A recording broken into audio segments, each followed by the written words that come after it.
saya melihatnya bahwa dunia politik itu menjadi salah satu ruang, menjadi tempat yang paling memungkinkan untuk kita bisa bermanfaat lebih banyak sebetulnya di sana. Oke. Walaupun seringkali kita mendengar bahwa politik kotor.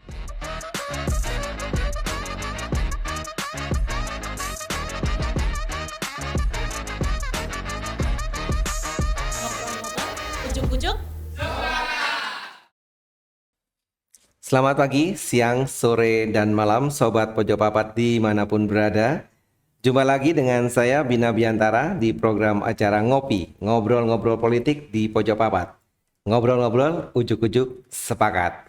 Baik Sobat, hari ini saya kedatangan tamu yang luar biasa, calon legislatif yang akan ikut bersaing di pemilu tahun 2024, 14 Februari, pas Valentine itu ya. Bersama Mas Ahan Syahrul Arifin ya. Panggilannya Mas Ahan ya. Ya, betul. Oke, terima kasih sudah hadir. Senang sekali. Mudah-mudahan ini sudah semangat yang baru. Oke, Mas Ahan.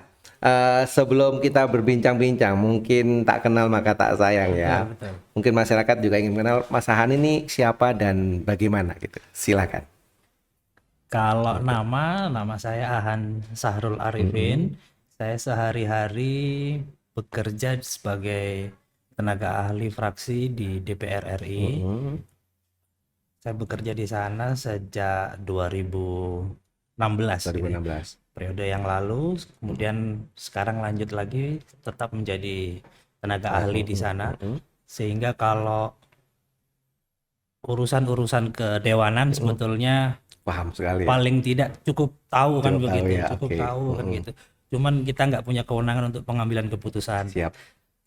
Sehari-hari di sana menyiapkan bahan, memberi masukan, memonitor rapat yang kemudian bisa menjadi usulan bagi anggota untuk mengambil keputusan. Oke. Siap. Sehari-hari sebetulnya Betul. itulah apa kira-kira sehari-hari saya selama kurang lebih hampir ya tujuh tahunan ini kan begitu. Luar biasa. Berarti sudah ada di gedung dewan sebenarnya. Nah, Baik, Mas Ahan. Ini setelah lama di gedung dewan, mungkin sekarang mau meningkatkan ya next step gitu ya.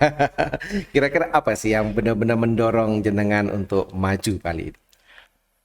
kalau saya motivasi yang paling utama sebetulnya kan paling tidak berangkat dari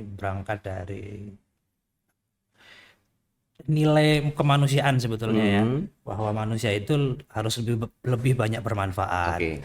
Nah, saya melihatnya bahwa dunia politik itu menjadi salah satu ruang, menjadi tempat yang paling memungkinkan untuk kita bisa bermanfaat lebih banyak sebetulnya di sana. Oke. Walaupun seringkali kita mendengar bahwa politik kotor, politik culas, tetapi sebetulnya kalau kita mendalami lagi hal-hal yang lebih dalam lagi soal politik, ya di politik itu seluruh urusan kebijakan dari hulu hingga hilir ada di sana gitu loh. Siap. Nah, bagi saya setelah paling tidak punya pengalaman lah ya, pengalaman Pak begitu di dunia parlemen begitu Ya. saya melihat mungkin paling tidak saya ingin mengabdikan diri. Ada pengalaman, ada pengetahuan yang saya miliki, mungkin bisa saya terapkan di dunia yang mungkin ruangnya lebih kecil ya, di tingkat 2 atau di tingkat kota. Ya tujuannya sebenarnya lebih sederhana, bisa lebih banyak bermanfaat, menambah ruang kebermanfaatan diri lah dengan menjadi anggota. Saya pikir di sana lah ya tujuan utama kita. Oke. Berarti lebih mentajamkan apa yang sudah dimiliki agar lebih bermanfaat buat masyarakat. Betul, ya. betul. Baik, Mas Ahan. Kira-kira dengan majunya jenengan ini, gambaran besar ke depannya itu sebagai anggota legislatif nanti apa menurut Mas Ahan? Kalau saya tentu pasti kita kan saya ingin bicara seperti ini Pak. Kalau soal tugas-tugas kita nggak bisa melepaskan bahwa kamar legislatif ini kan tugasnya memang ada tugas tiga fungsi itu kan. Fungsi, ya. Soal penganggaran, soal pengawasan dan soal legislasi. Soal eksekusi kan nggak di ruang, nggak di kamar ini, di kamar sebelah kan, di kamar eksekutif sebetulnya. Tetapi yang ingin paling tidak yang menjadi konsen saya ketika misalnya diberi amanah untuk duduk, ada 3 hal paling tidak yang ingin saya tajamkan menjadi sebuah kebijakan, pengaruh tamaan yang bisa saya lakukan. Pertama soal kepemudaan tentunya. Ini berangkat dari kondisi kemudaan kita atau yang sering kita dengar istilah bonus demografi itu, Bonus Pak. demografi, oke. Masyarakat anak-anak muda atau Gen Z ini kan lagi banyak sekali. Nah, saya pikir mereka ini butuh ditingkatkan kompetensinya, kualitasnya. Nah, salah satunya kan anggaran kebijakan dan untuk sektor itu harus lebih tinggi. Kalau kita kalau bonus demografi itu bisa dimanfaatkan akan menjadi peluang untuk lebih baik gitu. Nah, salah satunya kan kompetensi diri. Nah, kompetensi diri itu bisa ditingkatkan dari sisi legislasi ya pastinya bagaimana anggaran untuk pendidikan misalnya di sektor mereka, kompetensi mereka ini yang perlu ditingkatkan. Sektor kemudaan. Yang kedua mungkin sektor ekonomi ya, sektor ekonomi. Tapi utamanya kalau fokus di Kota Malang menurut saya sektor mikro dan kecil gitu ya. Usaha-usaha kecil yang sebetulnya sudah banyak sekali, tapi mereka kan punya persoalan misalnya soal modal, soal pemasaran.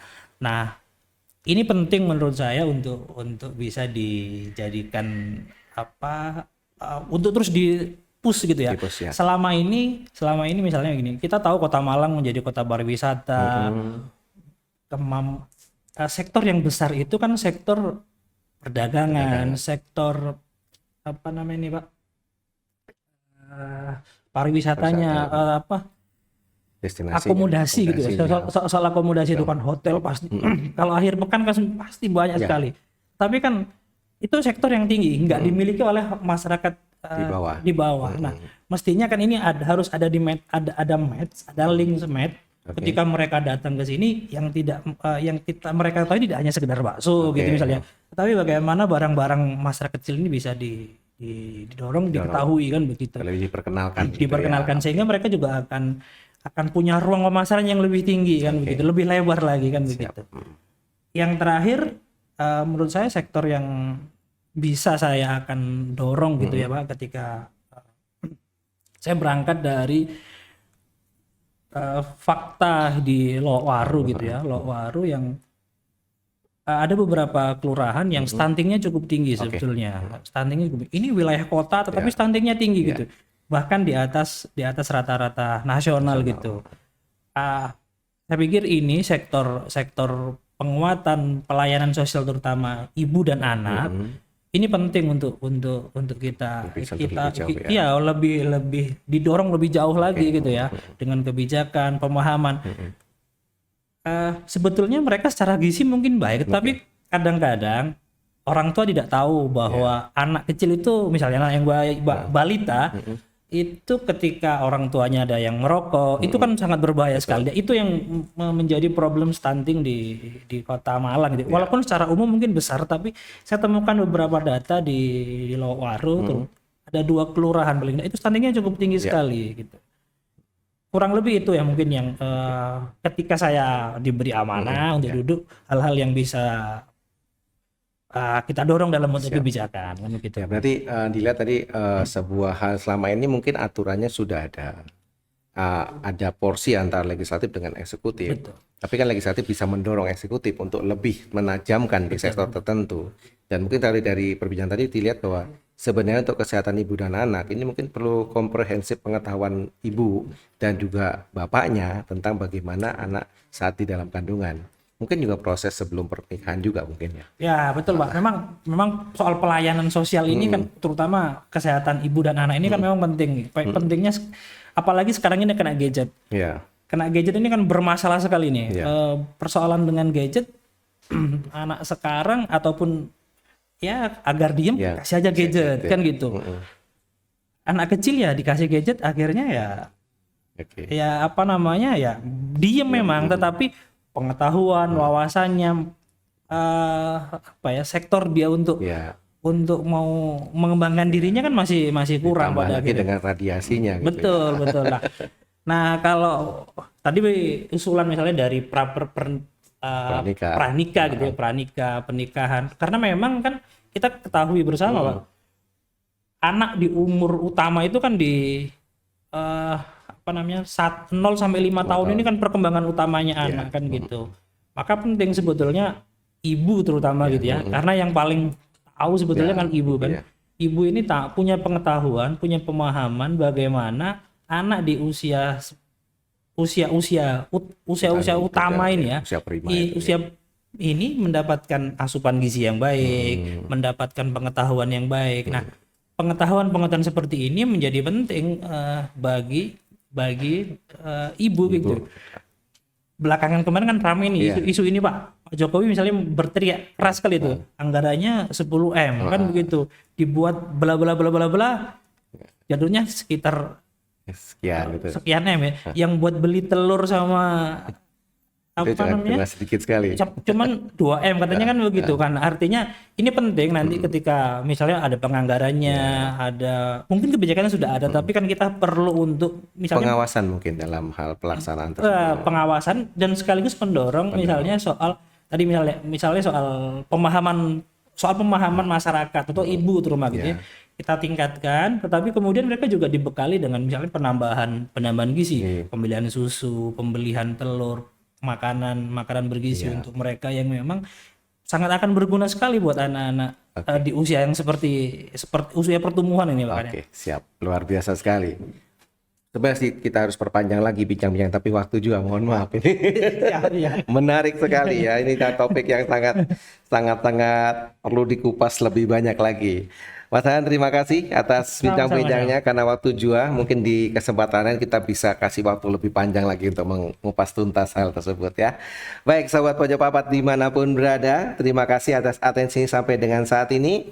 Demikian bincang-bincang kami dengan Mas Ahan ya, Ahan Syahrul Arifin ya. Itu nanti pada saat hari H di 14 Februari 2024, jangan lupa ya, ini salah satu kandidat yang perlu dipertimbangkan gitu ya. Terima kasih atensinya, jangan lupa tetap gunakan hak pilih Anda, tetap semangat, salam. Terima kasih.